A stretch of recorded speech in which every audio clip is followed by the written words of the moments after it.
स्वाती रमेश थापे, राहणार एरंडोली, तालुका श्रीगोंदा, जिल्हा अहमदनगर. माझा पाय दुखत होता पूर्ण संपूर्ण. पहिल्यांदा आम्ही इकडं जा तिकडं जा असं नाही का बऱ्याच ठिकाणी गेलो, तर त्यांनी केलं, एक्सरे केले, सोनोग्राफी केली, पण त्याने पण काही फरक होईना. नंतर मग एका ठिकाणी गेलो नगरला, तर त्यांनी सांगितलं की ऑपरेशन करा. आता ऑपरेशन तर करायचंच नव्हतं. म्हटलं आता दुसरीकडे गेलेलं परवडलं. मग परत पुण्याला गेलो, त्या डॉक्टरांनी दिल्या गोळ्या दिल्या. नंतर म्हटलं की फिजिओथेरपी करून घ्या. आधी आम्हाला माहीत नव्हतं, पण नंतर आमच्या बाबांना इथं फिजिओथेरपी क्लिनिकमध्ये आणलं होतं. त्यांना एक तास आणलं होतं. मग त्यांना फरक पडला, एक व्यायाम हे दिलं त्याच्यानंतर.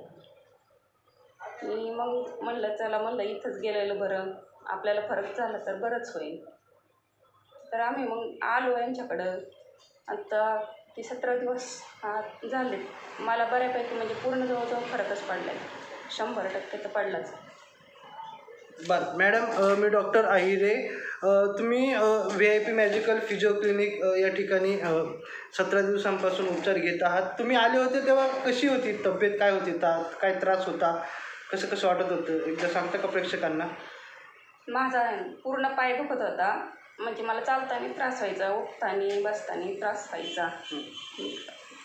म्हणजे असं बळ चालल्यासारखं चालायचं. गाडीवरून उतरल्यावर पण भरपूर दुखायचं.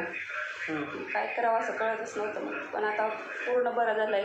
आधी म्हणजे एवढं हे वाटत नव्हतं, पण चांगलं झालं आहे पाय चांगलं झालं आहे. बरं, तुम्हाला कंबर दुखत होती, पाय दुखत होता, पायाला मुंग्या येत होत्या, काय काय होत होतं सांगता? कंबर दुखत होती, पण पूर्ण पाय दुखायचा, मुंग्या नव्हत्या. पूर्ण पाय दुखायचा मागून. आणि मग किती दुखायचा? रात्री झोप वगैरे येत होती का? त्या झोपेला काही त्रास नव्हता? रात्रीचं पण दुखायचं, पण असं शिरा उघडल्यासारखं व्हायच्या अचानक. म्हणजे बरं, इथे फरक नसता पडला तर पुढचं काय केलं असतं तुम्ही? तर दुसरं काही केलंच नव्हतं ना, ऑपरेशनच करायला लागलं होतं. ऑपरेशनला किती खर्च आला असता? ऑपरेशनला 1.5-2 लाख रुपये आलाच असता खर्च. 1.5-2 लाख रुपये ऑपरेशनला खर्च आला असता. बरं, मला एक प्रश्न विचारायचा आहे. आपले उपचार जे आहे फिजिओथेरपी उपचार, याच्या आधी तुम्हाला माहीत होतं का फिजिओथेरपी काय असते? नाही, आधी नव्हतं माहिती. बाबांना त्रास झाला होता पॅरालिसिसचा, तेव्हा आपण ह्याच क्लिनिकमध्ये आपल्याकडेच आला होता.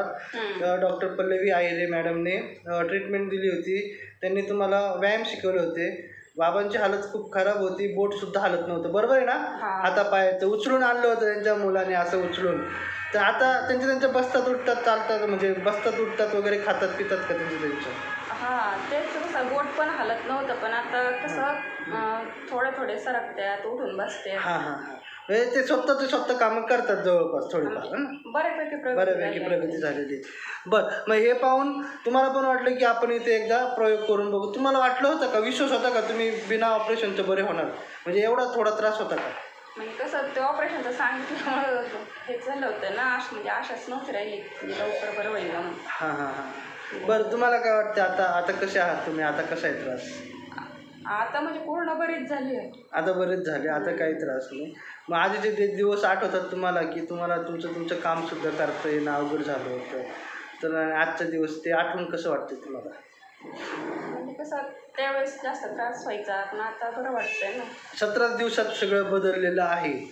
जेव्हा मी तुम्हाला बोललो होतो 20 दिवसात बरे होणार, तेव्हा तुम्हाला विश्वास बसला होता का माझं वय बघून? विश्वास ठेवल्याशिवाय तर नाही. ते तर विश्वास ठेवाच लागेल, विषयच नाही. बरं, तुम्हाला वाटतं का तुमच्यासारखा त्रास बऱ्याच जणांना असेल? ज्यांना मणक्याचं ऑपरेशन सांगितलेलं असेल, मणक्याचं ऑपरेशन करा, किंवा मणक्याची गादीला हे झाले, दबली नस, हे ते, मग ते पेशंट आपल्याकडे बरे होणार का? नक्कीच बरे होते, कारण आधी मला पण वाटत नव्हतं की म्हणजे मला फरक होईल म्हणून. पण असे बरेच आहेत की त्यांना फिजिओथेरपी हे माहीत नसतं, की कुठं करतात, आहे का नाही हेच माहीत नाही. नसांचा त्रास आणि हाडांच्या त्रासामधला फरकच माहीत नसतो. तुमचा हा नसांचा त्रास होता, तुम्ही हाडांच्या डॉक्टरांकडे बरेच झाले नसते. किती गोळ्या घेतल्या होत्या का तुम्ही याच्या आधी? गोळ्या भरपूर घेत होते. गोळ्या भरपूर घेत होते. आता गोळ्या चालू आहेत का तुमच्या? नाही, आता गोळ्या बंद आहेत. नाही, आधी गोळ्या घेतल्यावर बरं वाटायचं का? का गोळ्या घेऊन पण बरं नव्हतं? गोळ्या घेतल्या बरं वाटायचं. गोळ्या संपल्या की दुसऱ्या दिवशी परत चालू व्हायचं पुन्हा. म्हणजे तात्पुरता फरक पडायचा. बरं. तर मला सांगा, इथे किती पेशंट पाहिले, कसे कसे प्रकारचे पेशंट पाहिलेत का नाही पाहिले? नाही, पाहिले आहेत ना. जे कसं मणक्याची गादी सरकलेली, एका पेशंटचं बोटाचं असं वाकडं झालेलं होतं. दोघं पण बरोबर होऊन गेले. त्याच्यामुळं अजून पण बरे होऊ शकतात नाही.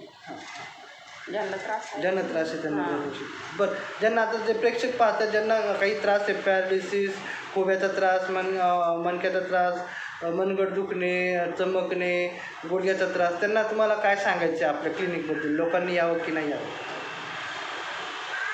तसं यायला तर पाहिजेच.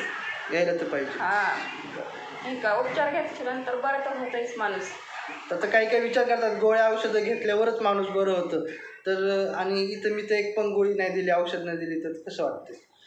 तसं काही दुखणे गोळ्या औषधाने पण बरे होतात. पण फिजिओथेरपी कसं शिरांच्या दुखण्यांना तर पाहिजेच. त्याच्याशिवाय माणूस बरंच होतं. बरंच. बरं, तुम्हाला आपल्या सेवेमध्ये काही कमतरता वाटली का? नाही, चांगली आहे सेवा. काय चांगलं पण काय आपल्या सेवेमध्ये काय वेगळे पण आहे का? म्हणजे कसं असं एवढं कोणी सांगत नाही असं हे करा ते करा. तसं व्यवस्थित सांगतात ना. व्यायाम वगैरे होते सांगतात. व्यायाम सोपे आहेत का अवघड आहेत आपले? व्यायाम सोपे आहेत. तुम्ही किती करता येतात असे? करता येतील असं आहे. तुम्ही किती दुरून येतात रोज? आम्ही 30 किलोमीटरवरून येतो. यायला आणि जायला किती वेळ लागतो? 1 तास. 1 तास यायला, 1 तास जायला, 1 तास उपचार, म्हणजे 3, 3.5, 3.5 तास तुमचे रोज जात होते. त्या तासांचे जे वाया गेलेत किंवा जे लागलेत तुम्हाला बरं होण्यासाठी, त्याचं चीज झाले का? तसं दिवस गेले तर त्याचं काही नाही वाटत. पण म्हणजे असं बरं होणं हे महत्त्वाचं वाटतं. बरं होणं महत्त्वाचं. म्हणजे तुम्ही आत्ता बऱ्यापैकी मस्त तुमचे घरातली सगळी कामं करता का? हो, मी सगळे कामं करते. घरातली सगळी कामं करते. कोणतं काम करताना त्रास होतो? आता त्रास अजून तर काहीच नाही झाला. सगळे करते मी, वाकून करते. किती दिवसापासून फरक पडायला चालू झाला? म्हणजे किती दिवस असं होतं की फरकच नाही असं? मला 5 दिवस सुरुवातीला 2 दिवस नव्हता फरक पडला. पण 2 दिवसांनी थोडंसं असं हलका वाटायचं. मग 5 दिवसाच्या नंतर मग चांगला फरक पडायला. मग तसं फरक पडत आज तुम्ही किती टक्के आराम आहे तुम्हाला? आता 100% 100% आराम आहे तुम्हाला. बरं, तुम्ही आमच्यावर विश्वास ठेवला, एवढे दिवस तुम्ही आलात विश्वासाने, याबद्दल खूप खूप धन्यवाद.